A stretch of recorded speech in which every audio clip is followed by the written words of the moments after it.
What up, y'all? Welcome to the show. We're back. Excited, as always. It's another Sunday. We are here, week 4, ready to attack this slate.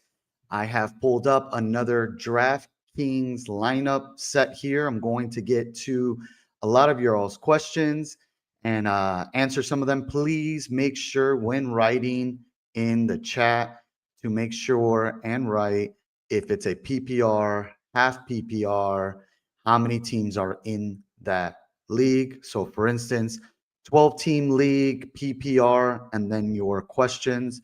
Let's try to stick to a 1v1. I'm okay with some 2v2 questions as well. Let's go right into it, y'all.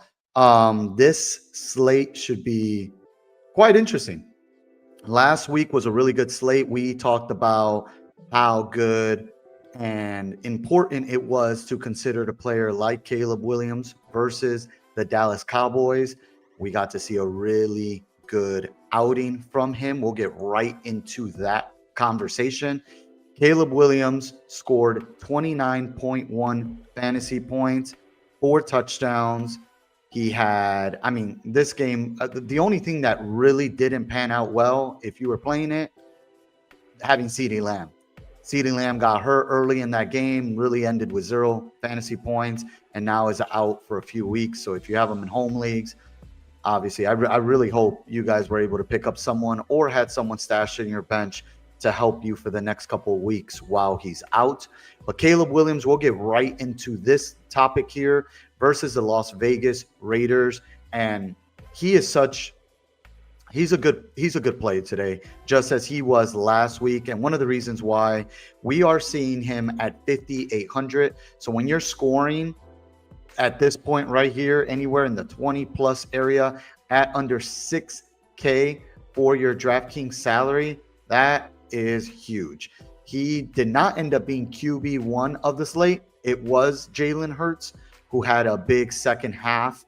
If you guys were following that Eagles game, I will say today versus this Raiders secondary, this is someone you want to consider. I think he's going to be one of the chalkier players today. And if you've been listening to the show or follow DFS, chalky meaning the majority of the field will be playing him. All right. With that conversation in mind, I do want to stress something with Caleb Williams. And if you've been following my best ball streams as well in the offseason, you understand that Caleb Williams was one of my highest owned quarterbacks. But one of the hardest things to do with him now, especially in a Ben Johnson led offense, is they're going to spread the ball a little bit. Rome Odunze currently right now is his go-to target, his wide receiver 1. Another option today, I believe Rome Odunze is 6,300. I will double check that in a second when we get to the wide receiver section. But I wanted to go position by position real quick, and we can touch on some of these game environments. But stacking Caleb Williams is going to be a big part of what today will bring. The question is, how will you stack him? Because truly, Rome Odunze has been the guy, right? Top 3, top 5 fantasy wide receiver going into 4 weeks now. This is week 4.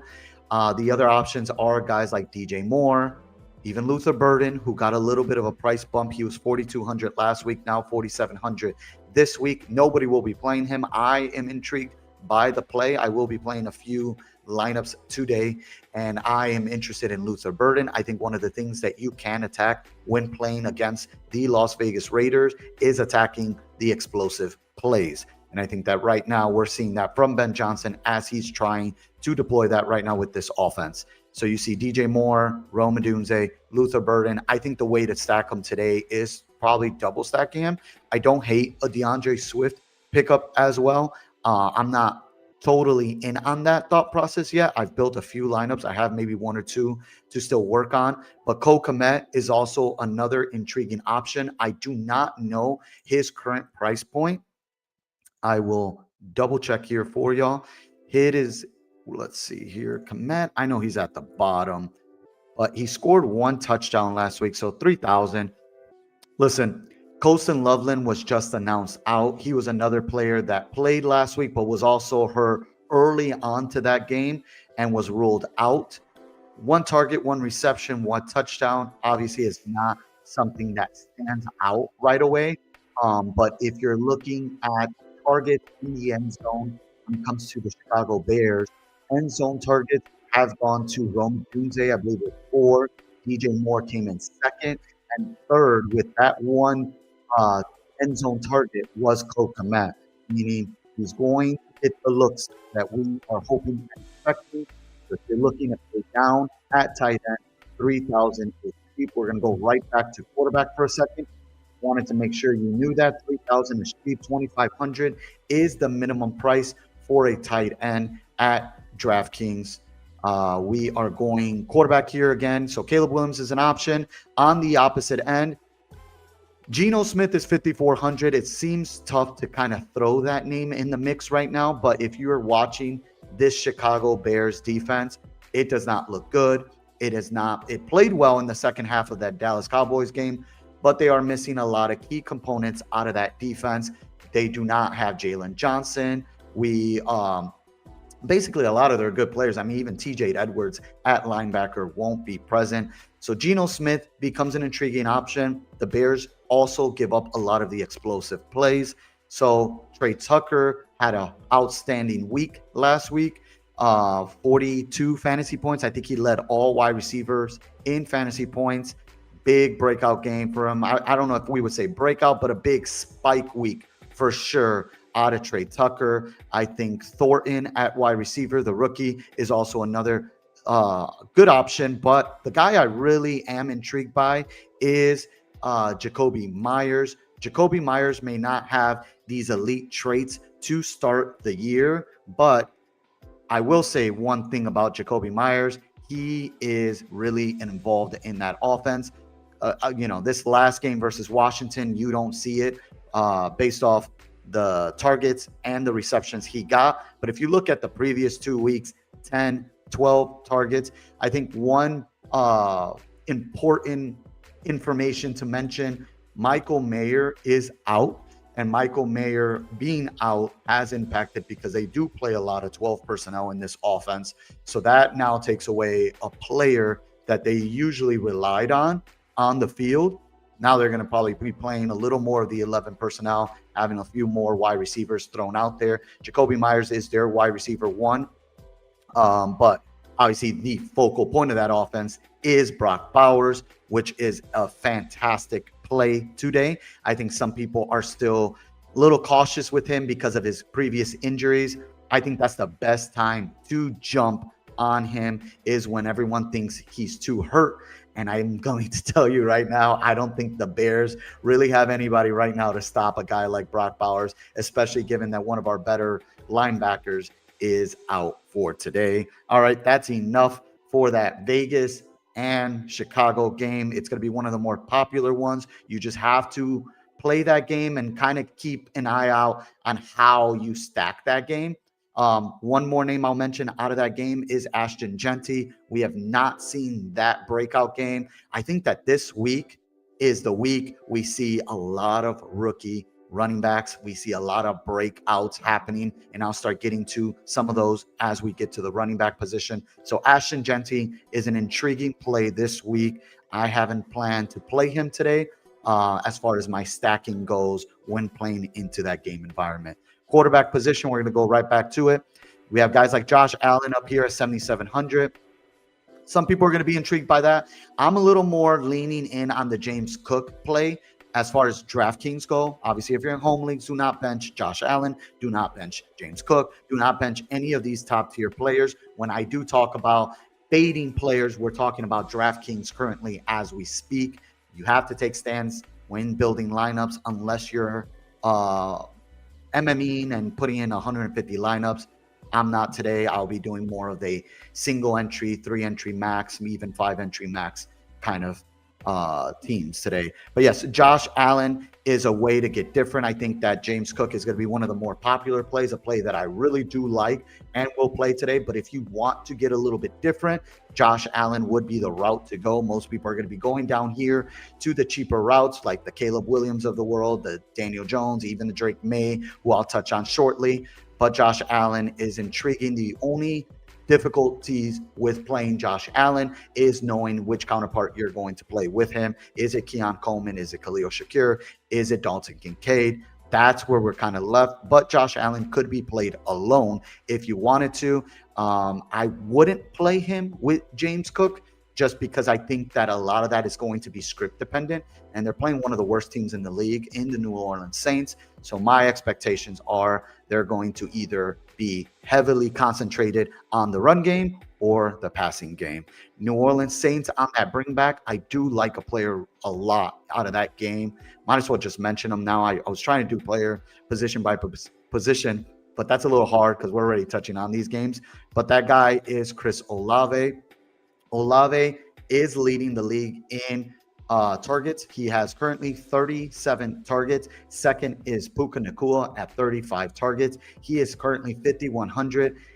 This man, based on just volume alone, should be at a higher price point. I think Chris Olave is a solid play today, especially if you're getting exposure to that game environment, which is the Buffalo Bills and the New Orleans Saints.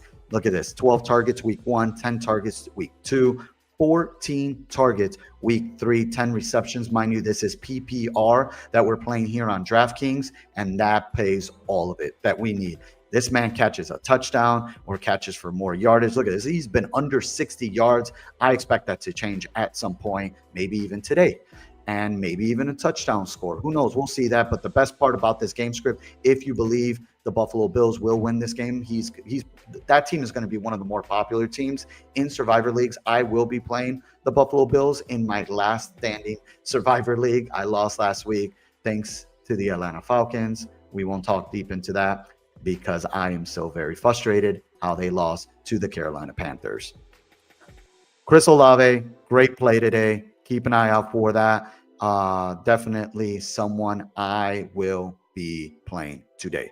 All right, we'll go down here. Jaden Daniels is out, which opens ways for Marcus Mariota. Marcus Mariota is playing against his former team, the Atlanta Falcons. I'm not too intrigued by it. I'm hoping the Atlanta Falcons, who let me down last week, have a better game plan today, not just on offense, but on defense as well, and are able to shut them down. But yes, the Washington Commanders will be deploying out there Marcus Mariota. And also the big news is Terry McLaurin. If you've gotten that news already, make sure you place them on your bench if you haven't already, or on the IR. A lot of people don't know this trick, but put them on the IR if you have an IR spot to spare, and pick up another player in the waiver wire so that you can possibly stash someone ahead of waiver wire week 5.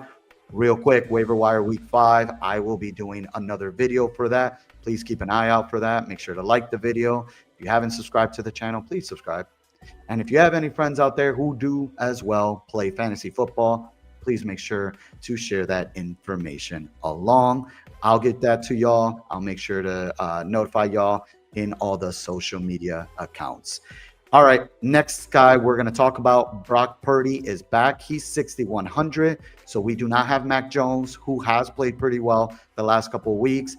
I'm not too intrigued at his 6,100 price point, but if you want to get different today, I don't blame you for going Brock Purdy. But we are falling right into the guy I want to talk about, Patrick Mahomes, y'all. Mahomes last year as a fantasy player was not putting up these type of numbers that we're seeing here. Yes, week 3, he gave you 13 fantasy points, but look at week 1 and week 2. The Baltimore Ravens cannot really stop anyone. Their defense has been really bad as of late. And I will tell you this, I mean, if you saw the Lions game, I believe it was Sunday night, I mean, you saw all the points they put up on the board. One of the things about Patrick Mahomes that truly intrigues me today, as he's going to be one of the chalkiest quarterbacks, which wasn't something we were saying last week, but makes him intriguing, is that one of the things that people were talking about as far as the Kansas City Chiefs offense this offseason was how much more this Xavier Worthy impact is going to have on this offense. They have Hollywood Brown. They drafted a kid in Jalen Royals, who's also really fast. You have guys like even Brashard Smith, who's a running back 3 in this offense, but has a ton of speed. And then you have guys like Tyquan Thornton, who's also been playing really well. And you've seen him catch some big deep catches from Patrick Mahomes. If this offense is really going to be out there the same way we used to see it with Tyreek Hill, then I expect a big game out of them. Baltimore is also in a position. I believe both teams are currently 1-2. Both teams are in desperate need of a win this week. I know it sounds weird saying that going into week 4, but we're talking about two of the top teams that are always in playoff conversations and Super Bowl contenders. These two teams are usually in the mix for it as far as conversation goes. I know we haven't seen the Ravens in that mix, but they are technically a Super Bowl contender this year with the type of team they have. They do need to clean up some stuff on the defensive end. The talent is there, but I expect this game to possibly shoot out, which is why a lot of the chalk is going here. If you want to gain leverage on this game, most people are going to pay $6,000 for Patrick Mahomes because of the price point. But you could play a guy like Lamar Jackson at 7,500. You got guys like Puka Nacua, who's going to be heavily played today for all the right reasons. Puka Nacua is currently, it's hard to explain. I've heard so many things this week from saying that he's kind of the CMC of wide receivers. It's just crazy when you pull up Puka Nacua's number, which I'll do shortly. But Puka Nacua has been averaging a floor of 20 fantasy points. That's insane coming out of a wide receiver. He is currently wide receiver 1 for the season. He has been outstanding.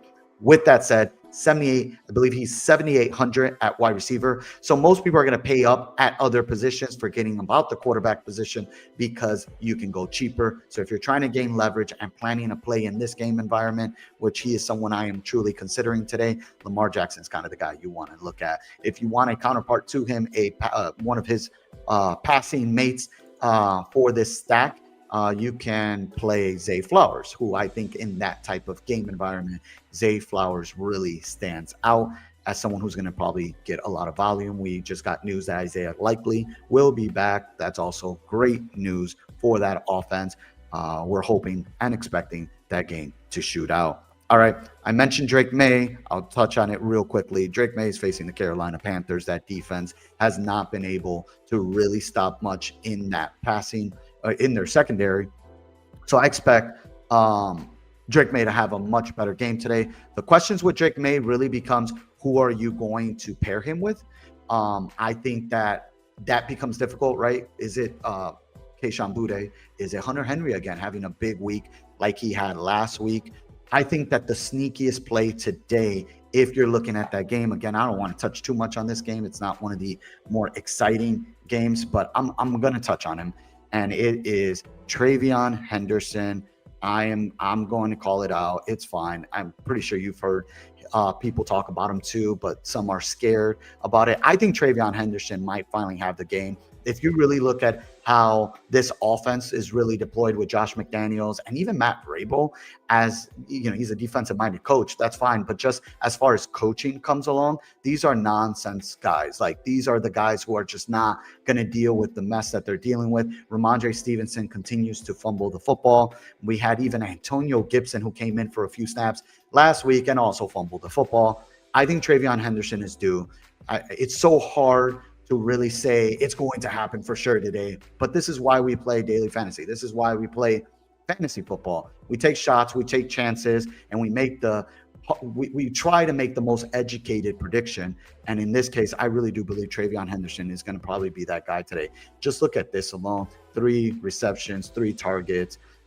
First week, he had 6 receptions. And I want to mention this. This is actually one of my favorite props today. I'm playing him at 15.5 receiving yards. I think he should be able to smash that. I think that him being one of those guys who can catch out of the backfield, but also run, he's going to be able to help both run and pass game. And if this game gets out of hand like most expected, why not get the rookie some more looks out there? I think TreVeyon Henderson is a really sneaky play in daily fantasy as far as your league goes, home league goes, which we're going to touch on shortly here, y'all. I promise to get to your questions. It's a little difficult. It depends really who you're going to bench for him. All right, we're going to go right into running back. Running back Christian McCaffrey at 8,500, Bijan Robinson at 8,200. Those are the top 2 guys on the board. I love Bijan today versus the Washington defense. But Christian McCaffrey is playing out of his mind. When you look at the metrics alone, this guy's averaging almost 10 targets a game. It's crazy. He is Christian McCaffrey. And the only reason why people aren't playing him or talking enough about him is because he hasn't scored a touchdown other than, was it week 1? We'll double check that. When was the last time he scored a touchdown? Week 2. Look at that. And it was a reception. He hasn't even gotten a rushing touchdown. He's due. He's absolutely due. 23 fantasy points, 22 fantasy points, 24 fantasy points. Christian McCaffrey should have a really solid game today versus the Jacksonville Jaguars. There's a lot of running backs here, but I'm going to go right into it because, again, I want to get to our fantasy football questions. Thank you guys so much for hopping on the show. I will get to your questions. Keep those questions coming. I will get to them. Give me just a few more minutes, and I'm going to finish this and wrap this up. We have Omarion Hampton, who's an excellent play today. We got Najee Harris, who went to the IR.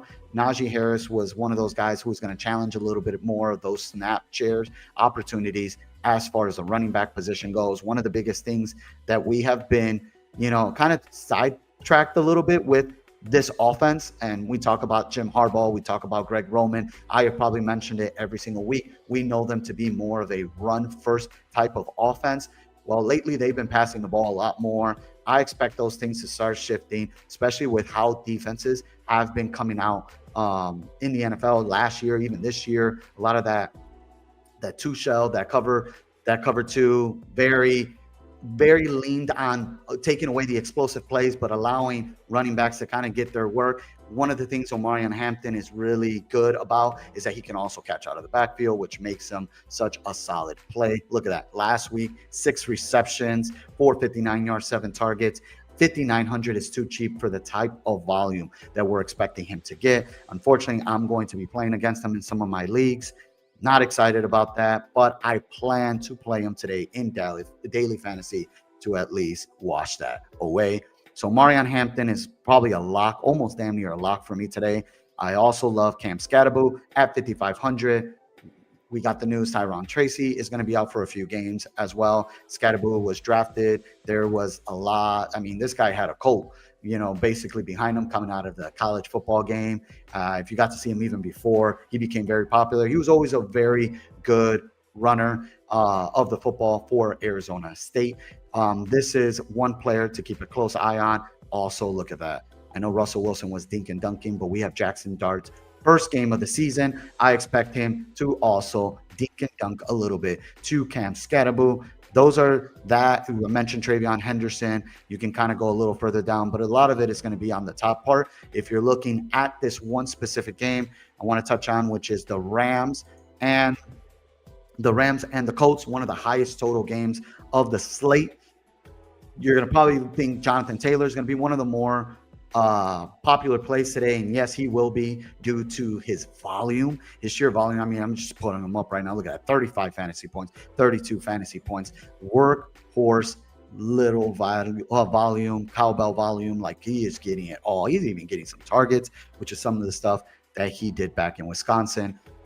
This is going to be one of the more popular plays. I think if you want to take a strong stance today and really put it down, I think the Rams run defense is going to be very focused on trying to neutralize them, trying to neutralize them and do their best to get Daniel Jones to throw the football. A lot of people may not have as much trust in Daniel Jones, and that's fair given his track record. But if you're really watching him and you're watching how Shane Steichen's offense has been flowing the last couple of weeks, Daniel Jones looks really good.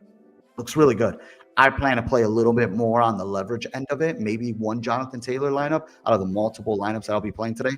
I plan to lean heavily on Daniel Jones. We're going to get right into the wide receiver position because I want to bring up my guy. And if you guys have been following me for a very long time, knows that this is one of my guys, 3,100. I am locking him in every single one of my lineups. It's going to take so much for him to really hurt me today at one of the cheapest price points. 3,000 is the cheapest price point you will pay at the wide receiver position. But check this out, y'all. He gives me 0. He hurts me for sure. But even then, as long as I have a really good team, I may cash that. And that's the ultimate goal. But well, let me clarify that. That is not the ultimate goal. That's the hopes that you get for the end of the day. The ultimate goal is to win it all and to be at the very top. So let me rephrase that. I want the ultimate goal. And I think that we're not worried about this 4 fantasy points, 4.1, whatever. This week, this is a guy who's already getting some snap share increase, and he was getting a larger workload even in week 3, even though the box score stats don't even show you this, only 2 targets, no receptions.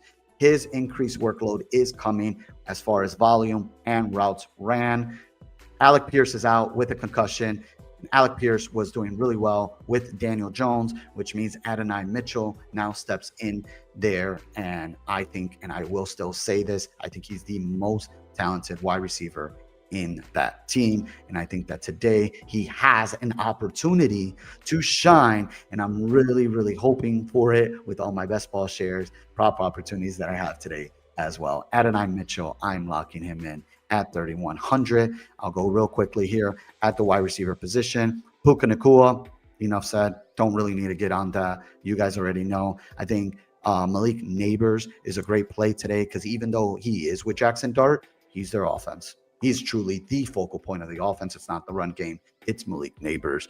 I hope and expect that Jackson Dart is going to be peppering him a ton. We got guys like Zay Flowers that I've mentioned. Ladd McConkey's in an interesting spot. Everyone's in on Keenan Allen and Quentin Johnston today. Cool, great. Ladd McConkey still exists. I just want to let y'all know in the playoffs last year, dropped damn near 40 fantasy points, if not 40 fantasy points, depending on your scoring settings. Ladd McConkey is an interesting play. I know he's 6,500, but maybe you want to go off of Rome Odunze and try that.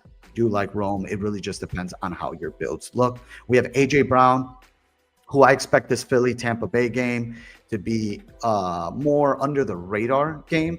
But after what we saw from AJ Brown, and if you heard a little bit of their post conversation in after the game, AJ Brown and Jalen Hurts were talking about how they need to continue this and they need to get this offense moving, just like you saw them play out in the second half.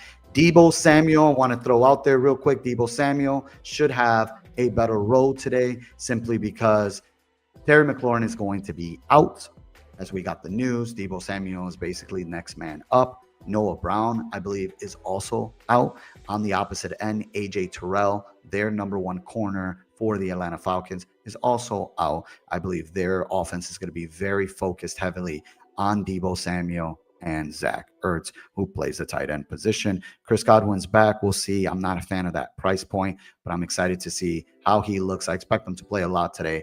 As far as the price goes, probably someone I'm not leaning in. If you're playing him in fantasy football, which I will be, I think he's a good play. Drake London is another one down there. Jacoby Myers, I have already mentioned. You guys know about Keenan Allen. And then I've mentioned Luther Burden. So basically that rounds out a lot of these guys. Jawan Jennings is actually at a very cheap price point. If he's back and not limited like they say he will be, I think he's a great play at 5,000. And then Chris Olave, I've mentioned. At tight end, this is probably going to be the quickest thing. I'm playing a lot of Brock Bowers today. Tyler Warren is a very interesting player if you're stacking Daniel Jones today. We have Juwan Johnson, who I think is in a really good row. I'm going to mention something sneaky that I like to keep close eyes on. Matt Milano for the Buffalo Bills is out. Matt Milano is the guy who covers tight ends really well. He's going to be out today. Juwan Johnson should have a better outing today. And then I mentioned Cole Kmet. All right, y'all. I'm going to get right into these questions. Let's go right into it. We have Luke. Thank you, Luke. Give me a long shot touchdown plus 1,000 or more in the Bears Raiders game. Well, I don't have odds with me in front of me, but I'm pretty sure Luther Burden should still be up there. And so I would love to see him score another touchdown. If not, give me the rookie Deontay Thornton for the Raiders. I think that I think we're going to see some big plays today. So give me either Luther Burden if he's above plus 1,000. If not, maybe Deontay Thornton. All right. Let's see who we have. Genty breakout game. Yes, I believe so. That's what that offensive line has not played well for the Raiders, but there is a chance that we see that. All right. We have Daniel Morrell, Mark Andrews, or Zach Ertz. Zach Ertz, Szechuan for PPR. Keon Shakar Ridley or Worthy, Dean, Hertz, or Fields? You hit me with a lot of questions here, sir. Hertz or Fields, PPR. It's still hard to play anyone above Jalen Hurts. He's still one of the elite quarterbacks. I would still play Jalen Hurts here, but good to see Justin Fields back for today's game. A lot's going to be on Jalen Hurts' shoulders today, especially with how good the Bucs defense plays versus the run. So they're gonna probably force Jalen Hurts, and I know Todd Bowles loves to do that. He does send a lot of blitz out to that man. So give me Jalen Hurts. I expect Jalen Hurts to have a much better game. Worthy, D. Adams, or Pearsall? Well, I would have loved Pearsall even more this week had Jawan Jennings been ruled out. I'm gonna go with the sneaky one and give us another week of Worthy. I think for daily fantasy, he's an interesting player to play and take a shot. But as far as your home leagues where we need these wins on a week-to-week basis, give me Davante Adams. I know he had a questionable tag on him, but if you look at it, I think he leads the league in end zone targets, which is awesome. Awesome. So, he's caught a few touchdowns so far, right? But Matthew Stafford has missed them on a few. I expect Davante Adams to still get a good workload in that offense. So out of those three guys, I'm going to lean Davante Adams. But yeah, Mark Andrews, Zach Ertz, or Jawan Johnson. Man, I'm going to be a little bit more on the Zach Ertz, Jawan Johnson. Let's go Jawan Johnson just based off what I told you. And really, his metrics right now look really, really good. His profile as far as what Spencer Rattler's doing, he hasn't looked like, he doesn't look great. But as far as fantasy goes, he's done enough for these pass catchers to give us some really good fantasy outputs. And I think Jawan Johnson and then the guy, Matt Milano, that I mentioned is out for the Buffalo Bills, makes him a sneaky play today. Jawan Johnson, I'm leaning him. Let's see who else we have here. We have Jonathan Gomez. Thank you for hopping on, brother. Chase Brown or Debo in half PPR. Ooh. Well, half PPR. I'm going to probably lean. Man, I think I'm going to lean Debo in this one. I would have loved Chase Brown in a PPR because we know that he catches out of the backfield. I love Chase Brown, and I wouldn't blame you if you went the other way here.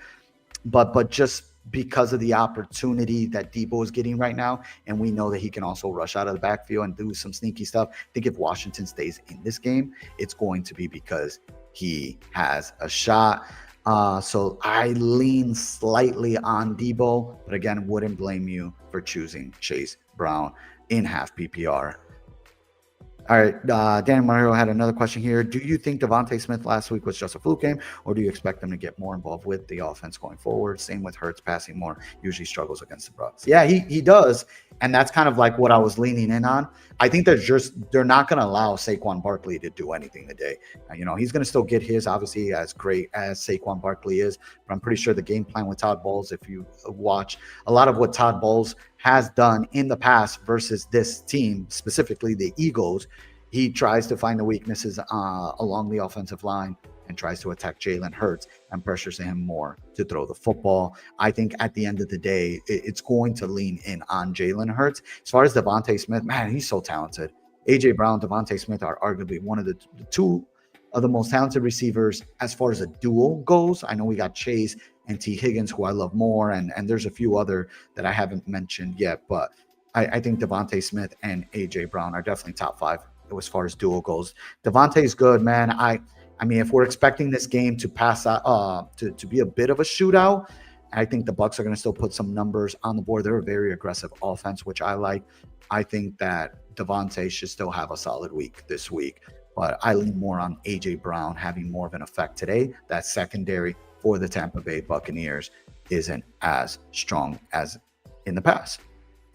All right, we have I'm going to answer two more questions. We're getting close to lock. We're about 45 minutes out from everything locking. We have John here. You asked Lions, Chargers, or Packers for Survivor. You already used the Bills. Okay, I'm using the Bills this week. As far as these goes, you can't go wrong with either of those threes. I think that the Packers are playing the Cowboys, right? The Chargers are playing the Giants, and the Lions are playing the Cleveland Browns. I think the only thing that kind of makes me a bit nervous, I mean, as far as the Lions offense and defense, they're a better team. I think I would want to save the Lions, and I think their game is a little bit more tricky today, but they're a team that I just overall would love to share, to save for later into the season. The Chargers versus the Jets. Chargers are also one of those other teams that I might want to save. Man, I might lean Packers here. I know they're coming into Dallas today, but that defense has looked really good for the Green Bay Packers. And they're going to be playing. It's a Micah Parson revenge game in Dallas. That should be fun. But I would say anywhere between, I would say save your Lions and probably go either Chargers or Packers. And if you're interested in saving the Chargers, if you had to choose between the two to save for like future value as you go in later into the season, I would try to hold on and save the Chargers for some better matchups as well. So maybe lean Packers there for your survivor decision. Let's see. Yes, let's pick. Good morning. Let's have a great day of football. Yes. All right. His question is Waddle or Worthy. I'm going to assume this is PPR. Waddle is tomorrow, right? Miami versus the Jets. And Worthy, I just want to see 1 week of Worthy. I think he's ready. But again, it's always the riskier ones to take a shot at because if they're going to monitor some of his snap counts, you never know. Even if they tell you they will or they won't, you're kind of playing prediction game. Waddle's looked good already with Tua. As bad as that offense has looked in the past, I think if we're looking at maybe matchup-wise, Sauce Gardner is going to be probably on Tyreek Hill, more than likely on Tyreek Hill. And their secondary outside of Sauce Gardner has not looked strong, especially after losing DJ Reed to the Detroit Lions. Give me Waddle for that, but definitely keep a close eye on Worthy moving forward because Worthy is going to probably be the guy you're going to start moving forward. All right, y'all. Thank you so much for hopping on the show today. I will be putting out the next waiver wire show this week. Please keep a close eye on it. If you have not yet followed any of my social media accounts, please do. Make sure to like and subscribe as well, please. If you haven't already, I'm so thankful, as I always share with y'all, for the community and for everybody who's been subscribing and watching the videos. It's been helping a ton, and it's been motivating me to put more stuff out there, and it gets me really excited for what's to come in the future. Everyone, good luck today. We are just under an hour away from the lock. I wish y'all well. Make sure y'all beat your matchups, and see you guys at the top. Peace.